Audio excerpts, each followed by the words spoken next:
Hey everyone, this video is to share what's included in the Waffle Flower Sneak Peek Club Kit number 4. We have a birthday themed release coming in May, and in this kit you will receive the birthday balloons die, balloon ties die, pre-cut sub-sentiment piece for birthdays, and the reverse version that's exclusive to the club kit. Let's start with the biggest balloon die from the birthday balloon set. This die is slightly smaller than A2, so you can easily get 2 of them from half a sheet of a letter-sized paper to make shaped cards. We love the colors Galina chose to work with on this card and how she makes her random pattern. Starting with the light red ink, Galina blends both the top, bottom, left, and right of the balloon, and adds the yellow-orange color next to the reds, then the yellow-greens next to the yellow-orange, and at last the blue.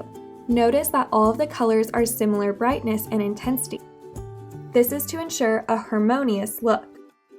Did you know that our ink pad holders not only hold ink pads in place, but can also be used as a palette for mixing colors? Swipe some ink in the wells of your ink pad, add some water, and your dye ink is ready to be used as watercolor. Galina used these to add splatters in coordinating colors to her card. If we haven't mentioned earlier, distressed ink cleans off our stencil mat and mini stencil mat like a breeze. The best thing is they do not stain the mat. Now for the sentiments. Galina die cuts the word dies from both the black and gold glitter cardstock. She uses the black cardstock as a jig to adhere the letters to her card. Then she peels the jig off when done. Then add the black letters on top. To create a hinge for the shaped card, Galina started with a piece of white cardstock trimmed to 1 inch by 4 inches and scored and folded it in half as shown on the screen. Adhered the hinge to the back of the ink blended balloon and added another balloon die cut to the back of the card. Then trimmed the excess. If you prefer a smooth surface inside, you can do what Galina did to adhere 2 more balloon die cuts on the inside and hide the hinges. This also adds weight to the card and makes it feel more sturdy. Galina used a coordinating thread from our Stitchable Cards collection, but you may use any thread you have to add to the balloon for texture. Make the card interactive by wrapping the thread a few times around the balloon. Then when your recipient gets the card in the mail, unwrapping the thread will sure bring a smile to their face. For quick and easy cards, we highly recommend using some cute pattern paper like JJ's Rainbow Paper Pad by Waffle Flower. Remember the 2 balloon die cuts we added to the inside of the last card?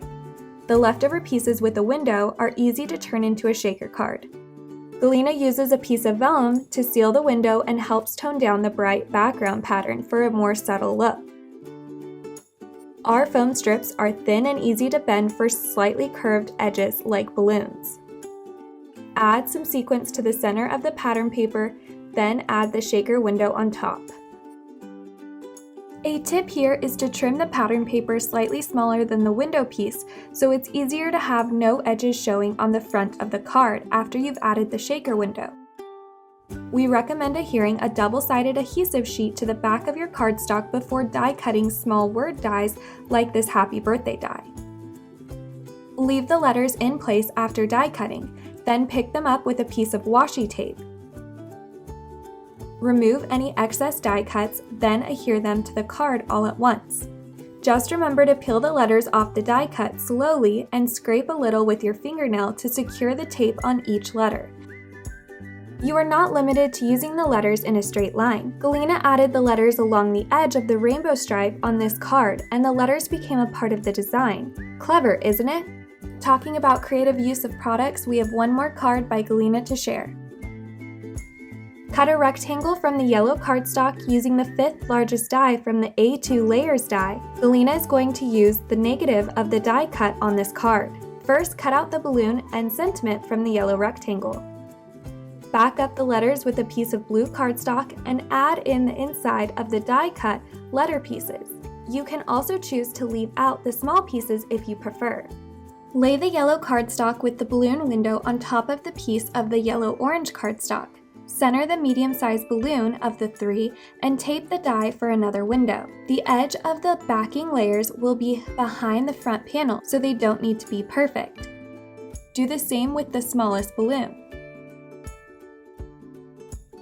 Back up the window with the piece of dark orange cardstock and adhere all the layers with foam dots for added dimension. Here's when the balloon ties come in handy. You can add them to any balloons you may already have. Use specialty paper for more visual interest. Don't throw away any balloon die cuts you have for this card. You can easily make another card for them. There you have it, 5 fun cards using the Waffle Flower Sneak Peek Club Kit number 4. More coordinating products will be available in our next release on May 5th. I hope you enjoyed this video and we'll see you again soon.